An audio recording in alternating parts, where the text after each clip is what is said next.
Friends, welcome to my amazing session NCERT full explanation में। तो friends, अभी तक हम लोगों ने लोकोमोशन एंड मूवमेंट का थर्ड लेक्चर कंप्लीट कर लिया। ओके, फर्स्ट लेक्चर में हम लोगों ने टाइप्स ऑफ मूवमेंट की बात करी थी एंड जो सेकंड लेक्चर है उसमें हम लोगों ने मसल्स की बात करी थी एंड जो आपका थर्ड लेक्चर था उसमें हम लोगों ने structure of contractile proteins and mechanism of muscle contraction की बात करी थी। ओके, तो वह आपका फोर्थ लेक्चर। तो फ्रेंड्स, इसमें हम स्केलेटल सिस्टम की बात करेंगे। ओके, तो चलिए बिना टाइम वेस्ट के हम लेक्चर को स्टार्ट करते हैं। So let's get start with the skeletal system. तो skeletal system consist of a framework of bones and a few cartilage. ठीक है, जो आपका स्केलेटल सिस्टम है इसमें बोन्स का एक फ्रेमवर्क एंड कुछ क्या होती हैं, कार्टिलेज होती हैं। ठीक है, this system has a significant role in movement so by the body की मूवमेंट में इस सिस्टम की सिग्निफिकेंट रोल है। Imagine chewing food without jaw bones and walking around without the limb bones. ठीक है, आप इमेजिन कीजिए कि जब बिना जॉ बोन के आप खाने को मैस्टिकेट कर सकते हैं नहीं कर सकते ना। अगर आपके पास लिम्ब बोन्स ना हो तो क्या आप वॉक कर सकते हैं? नहीं कर सकते हैं। तो आप खुद इमेजिन कीजिए कि विथआउट जॉ बोन्स के हम लोग खाने को मैस्टिकेट नहीं कर सकते एंड विथआउट लिम्ब बोन्स के आप आप चल नहीं सकते। ठीक है, रन नहीं कर सकते। ठीक है, तो आगे देखते हैं फ्रेंड में देखते हैं कि the former has a very hard matrix due to calcium salts in it and the latter has slightly pliable matrix due to chondroitin salt. Okay, क्या होता है फ्रेंड कि मैट्रिक्स में कैल्शियम सॉल्ट्स की प्रेजेंस से बोन्स बहुत hard होती है, बट जो कॉन्ड्रोइटिन सॉल्ट है कार्टिलेज के मैट्रिक्स को क्या करते हैं, प्लाइबल बनाते हैं। ठीक है, जो कॉन्ड्रोइटिन सॉल्ट्स है ये क्या करते हैं कि कार्टिलेज के मैट्रिक्स को प्लाइबल बनाते हैं। समझ में आ गया आपको?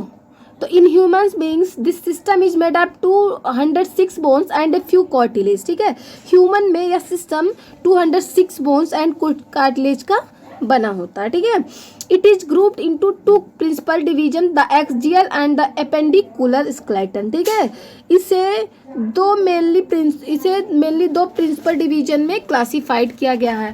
पहला है आपका, उसको हम लोग क्या बोलते हैं, एक्सियल। ठीक है, एक्सियल स्केलेटन एंड जो आपका सेकेंड है उसको एपेंडिकुलर स्केलेटन बोलते हैं। ठीक है, तो सबसे पहले हम फ्रेंड एक्सियल स्केलेटन की बात करेंगे। ओके, तो एक्सियल स्केलेटन में क्या दिया है कि axial skeleton comprises 80 bones distributed along the main axis of the body. Axial skeleton में 80 बोन्स होती हैं जो बॉडी की मेन एक्सिस पर डिस्ट्रीब्यूट होती है। ठीक है, ये बॉडी के मेन एक्सिस पर डिस्ट्रीब्यूट होती है। The skull vertebral column sternum and ribs constitute axial skeleton. Skull vertebral column sternum and ribs axial skeleton का फॉर्मेशन करती है। ठीक है, ये सब क्या करती है, एक्सियल स्केलेटन का फॉर्मेशन करती है। तो the skull is composed of two sets of bones, two cranial and facial. Okay, क्या होता है फ्रेंड कि स्कल बोन्स के दो सेट्स क्रेनियल एंड फेशियल से बना है, जिनका जो टोटल नंबर हो कितना, 22 है। ठीक है, इनका टोटल नंबर कितना फ्रेंड, 22 बोन्स। ठीक है, तो cranial bones are 8 in number. जो आपका क्रेनियल बोन्स है ये नंबर में 8 होता है। They form the hard protective outer covering cranium for the brain. Okay friend, क्या होता है कि क्रेनियल बोन्स का नंबर जो है 8 है एंड ये ब्रेन के लिए hard protecting outer covering cranium को, ठीक है, hard protective outer covering cranium को फॉर्म करती है। ठीक है, क्रेनियम को बनाती है। समझ में आ गया आपको? The facial region is made up of 14 skeletal elements which form the front part of the skull. Okay, क्या होता है कि फेशियल रीजन में 14 स्केलेटल एलिमेंट्स होते हैं जो स्कल के फ्रंट का पार्ट बनाती है। A single U shaped bone called hyoid is present at the base of the buccal cavity and it is also included in the skull. Okay, क्या होता है फ्रेंड कि एक सिंगल यू शेप की bone जिसे hyoid bone कहते हैं, क्या बोलते हैं इसको, हायोइड बोन कहते हैं, ये बकल कैविटी के बेस पर प्रेजेंट होती है एंड यह भी स्कल में ही इंक्लूडेड है। ओके, ये भी आपकी किस में इंक्लूडेड है, स्कल में इंक्लूडेड है। समझ में आ गया आपको फ्रेंड? तो आगे देखते हैं कि each middle ear contains 3 टिनी bones, malleus, incus and steps, collectively called year ossicles. Okay, क्या होता है फ्रेंड कि प्रत्येक मिडल ईयर में 3 टिनी बोन्स होते हैं। ठीक है, टिनी बोन्स का मतलब क्या है कि छोटी बोन्स। ठीक है, उसको हम लोग क्या बोलते हैं, पहले को मैलियस बोलते हैं, दूसरे को इनकस एंड तीसरे को हम लोग क्या बोलते हैं, स्टेपेज बोलते हैं। ठीक है, तो इन्हें हम कलेक्टिवली क्या बोलते हैं, ईयर ओसिकल्स बोलते हैं, ठीक है। इनको कलेक्टिवली हम क्या बोलते हैं फ्रेंड, ईयर ओसिकल्स बोलते हैं। चलिए आगे देखते हैं कि the skull region articulate with the superior region of the vertebral column with the help of two occipital condyles dicondylic skull. Okay, क्या होता है फ्रेंड कि स्कल रीजन वर्टिब्रल कॉलम के सुपीरियर रीजन के साथ दो ओसिपिटल कॉन्डाइलिस, जिसको हम लोग डाइकोंडाइलिक स्कल कहते हैं, इसकी हेल्प से आर्टिकुलेट करता है। ओके, इसकी हेल्प से क्या करता है, आर्टिकुलेट करता है, ठीक है। समझ में आ गया आपको। तो आगे देखते हैं कि our vertebral column is formed by 26 serially arrange units called vertebra and is dorsally placed. Okay, क्या होता है कि हमारी वर्टिब्रल जो है, हमारा जो वर्टिब्रल कॉलम है सीरियली अरेंज 26 यूनिट का बना है, जिन्हें वर्टिब्रा कहते हैं। ये डॉर्सली प्लेस्ड है, ठीक है, ये डॉर्सली प्लेस्ड है। It extends from the base of the school and constitute the main framework of the trunk. Okay, यह स्कल के बेस से निकलता है एंड ट्रंक को मेन फ्रेमवर्क तैयार करता है, ठीक है। ट्रंक की मेन फ्रेमवर्क को क्या करता है फ्रेंड, ये तैयार करता है। Each vertebra has central hollow portion neural canal through which the spinal cord passes. प्रत्येक वर्टिब्रा के पास central hollow portion neural canal होता है, जिससे होकर स्पाइनल कॉर्ड क्या होता है, पास होता है, ठीक है। इससे होकर स्पाइनल कॉर्ड पास होता है। समझ में आ गया आपको। तो आगे देखते हैं फ्रेंड कि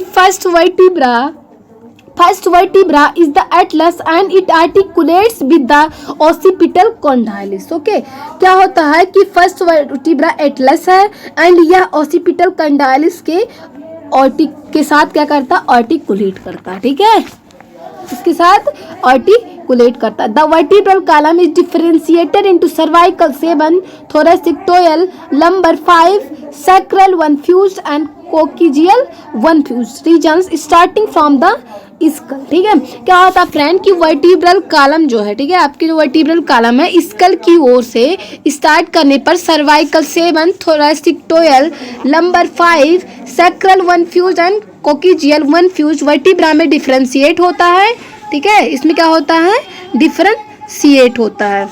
the number of cervical vertebra are 7 in, ठीक है, the number of cervical vertebra are 7 in almost all mammals including human beings, ठीक है।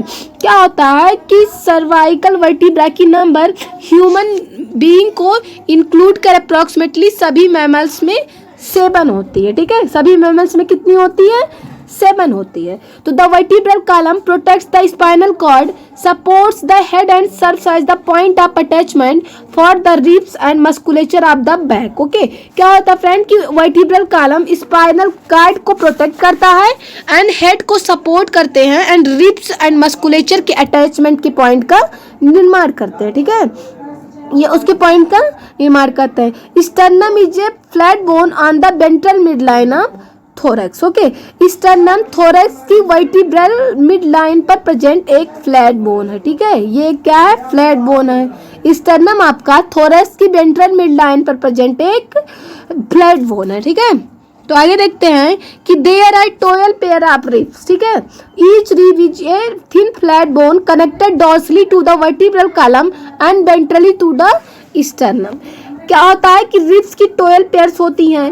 प्रत्येक रिब एक थिन फ्लैट बोन है जो डॉर्सली में vertebral column and ventrally sternum के साथ कनेक्ट होती है, ठीक है। ये dorsally vertebral column and ventrally sternum के साथ कनेक्ट होती है। It has 2 articulation surface on its dorsal end and its hence called bicephalic, ठीक है। क्या होता है कि सबसे पहले क्या होता है कि इसके डॉर्सल एंड पर 2 आर्टिकुलेशन सरफेस होती है, जिसके कारण इसे हम लोग क्या बोलते हैं, बाइसिफाइलिक बोलते हैं। क्या बोलते हैं, बाइसिफाइलिक। समझ में आ गया फ्रेंड आपको। तो आगे देखते हैं कि first 7 pairs of ribs are called true ribs, ठीक है। क्या है कि फर्स्ट रिब्स के फर्स्ट 7 पेयर को हम लोग क्या बोलते हैं, ट्रू रिब्स कहते हैं, ठीक है। इसको क्या कहते हैं, ट्रू रिब्स कहते हैं।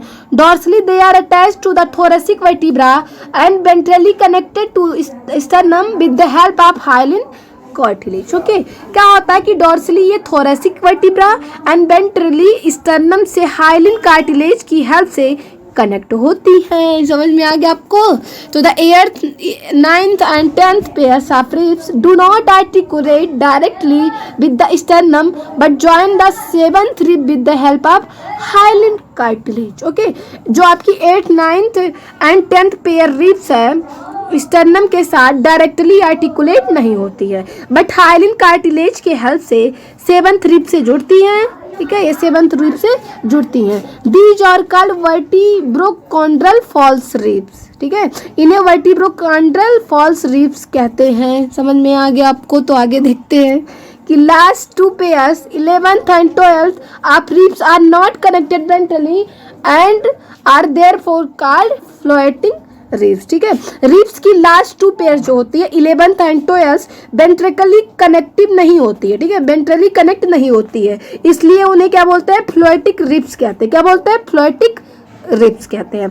Thoracic vertebra ribs and sternum together form the rib cage. ठीक है, थोरैसिक वर्टिब्रा एंड स्टर्नम मिलकर रिब केज बनाती हैं आपकी।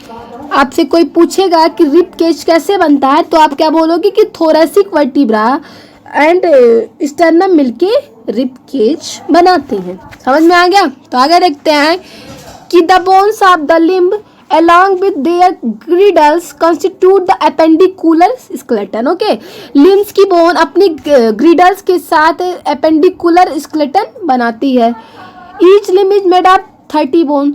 सभी लिम्ब 30 बोन्स की बनी होती है। जो प्रत्येक लिम्ब है वो 30 बोन्स की बनी होती है। The bones of the hand 4 limb are humans radius and ulna carpus, wrist bones 8 in number, metacarpus, palm bones 5 in number and phalanges digits 14 in number। ठीक है, फीमर द लॉन्गेस्ट बोन। ठीक है, thigh bone है, ये longest bone है। Tibia and fibula, tarsals, ankle bone 7 in number, metatarsals 5 in number and phalanges digits 14 in number are the bones of the legs hind limb। Okay, क्या होता है friend कि hand जो है, ठीक है, 4 लिम्ब, आपकी जो 4 लिम्ब की बोन्स है humerus, radius and ulna. Humerus, radius, ulna, carpals. ठीक है, कार्पल्स रिस्ट बोन है, ये नंबर में कितनी होती है? 8 होती है। मेटाकार्पल्स आपकी जो है वो पल्म बोन्स है, ये नंबर में कितनी होती है? 5 होती है। फैलेंजेस जो है वो डिजिट बोन है, इट मीन्स कि ये अंगुलियों की बोन है। ठीक है, ये नंबर में कितनी होती है? 14 होती हैं। आपका जो फीमर है वो थाई बोन है, ये सबसे लॉन्गेस्ट बोन होता है। ठीक है, टिबिया एंड फाइबुला टार्सल्स की बात करें तो ये एंकल बोन्स है, ये नंबर में कितनी होती हैं? 7 होती हैं। मेटाटार्सल्स की अगर बात करें फ्रेंड तो इसमें 5 इन नंबर में होती है। फैलेंजेस की बात करें तो डिजिट बोन है, ये डिजिट इन नंबर, ये कितनी होती हैं? 14 होती हैं। ये किसकी बोन्स है? लेग्स की बोन्स है। ठीक है, जो पहला मैंने फैलेंजेस बोला था वो डिजिट थी, ठीक है, उंगलियों की बोन्स थी, बट जो ये सेकेंड फैलेंजेस है ये किसकी बोन है? हाइंड लिम्ब है। ठीक है, समझ में आ गया आपको? ये हाइंड लिम्ब है। तो आगे देखते हैं कि ये कब से bone called patella cover the knee ventrally knee cap. Okay, क्या होता है कि कप के शेप की एक बोन जिसे हम लोग क्या बोलते हैं? पटेला बोलते हैं, एंड नी को वेंट्रली कवर करती है, इसे हम लोग नी कैप भी बोलते हैं। क्या बोलते हैं फ्रेंड? नी कैप भी बोलते हैं। तो pectoral and pelvic ग्रिडल bones help in the articulation of the upper and the lower limbs respectively with the axial skeleton. Pectoral and pelvic ग्रिडल bone axial skeleton and respectively upper and lower limbs के बीच articulation में क्या करती है? ये help करती है। Each girdle is formed of 2 halves. ठीक है, प्रत्येक ग्रिडल के 2 हाफ्स होते हैं। Each half of pectoral girdle consist of a clavicle and a scapula. ठीक है, प्रत्येक ग्रिडल के 2 हाफ्स होते हैं। पेक्टोरल ग्रिडल के प्रत्येक हाफ पार्ट में एक क्लेविकल एंड एक स्कैपुला होती है। Scapula is a large triangular flat bone situated in the dorsal part of the thorax between the second and the 7th ribs. Okay, जो आपका स्कैपुला है ये थोरैक्स के डॉर्सल पार्ट में सेकेंड एंड 7th रिब्स के बीच situated एक large triangular flat है। ठीक है, एक लार्ज ट्रायंगुलर फ्लैट है। समझ में आ गया आपको? तो आगे देखते हैं कि the dorsal flat triangular body of scapula has slightly elevated ridge called the spine which projected as a flat expanded process called the acromion. ठीक है, क्या होता है फ्रेंड कि स्कैपुला के डॉर्सल फ्लैट में ट्रायंगुलर में एक स्पाइन एक स्लाइटली एलिवेटेड रेज में होता है, जिससे क्या बोलते हैं हम लोग? एक्रोमियन बोलते हैं। क्या बोलते हैं फ्रेंड? उसको एक्रोमियन बोलते हैं। ठीक है, तो the clavicle articulates with this below the acromion is a depression called the glenoid cavity which articulates with the head of the humerus to form the shoulder joint। ठीक है, एक्रोमिन के नीचे एक डिप्रेशन जिसे ग्लिनाइड कैविटी कहते हैं humerus के head के साथ शोल्डर की जॉइंट बनाने के लिए आर्टिकुलेट करती है। ठीक है, ये क्या करती है? आर्टिकुलेट करती है। समझ में आ गया होगा ना? तो आगे देखते हैं कि each clavicle is a long slender bone with 2 curvatures. This bone is commonly called the collar bone. ठीक है, क्या होता है फ्रेंड कि इसमें क्या होता है कि प्रत्येक क्लेविकल एक लॉन्ग स्लेंडर बोन है जिसमें 2 कर्वेचर पाए जाते हैं। इस बोन्स को कॉमनली हम लोग क्या बोलते हैं फ्रेंड? कॉलर बोन बोलते हैं। क्या बोलते हैं इसको? कॉमनली कॉलर बोन बोलते हैं। ठीक है, तो आगे देखते हैं कि pelvic girdle consists of 2 coccygeal bones. Each coccygeal bone is formed by the fusion of 3 bones, ilium, ischium and pubis। ठीक है, pelvic girdle में 2 coccygeal बोन होती हैं। प्रत्येक coccygeal बोन 3 बोन के फ्यूजन से बनी होती है। पहला है आपका इलियम, दूसरा क्या है? इस्चियम, और तीसरा क्या है? प्यूबिस है आपका। ठीक है, तो at the point of fusion of the above bones is a cavity called acetabulum to which the thigh bone articulates. ठीक है, इस बोन्स के फ्यूजन पॉइंट पर एक कैविटी एसिटेबुलम होती है जिससे हाई बोन आर्टिकुलेट करती है। ठीक है, जिससे हाई बोन आपकी आर्टिकुलेट करती है। तो the 2 halves of the pelvic girdle meet ventrally to form the pubic symphysis containing fibrous cartilage। ventrally pelvic girdle के दोनों हाफ्स मिलकर pubic symphysis बनाते हैं जिसमें fibrous cartilage होते हैं। ठीक है, जिसमें क्या होता है? fibrous cartilage होता है। तो चलिए आज का लेक्चर में भी समाप्त करते हैं। Thank you.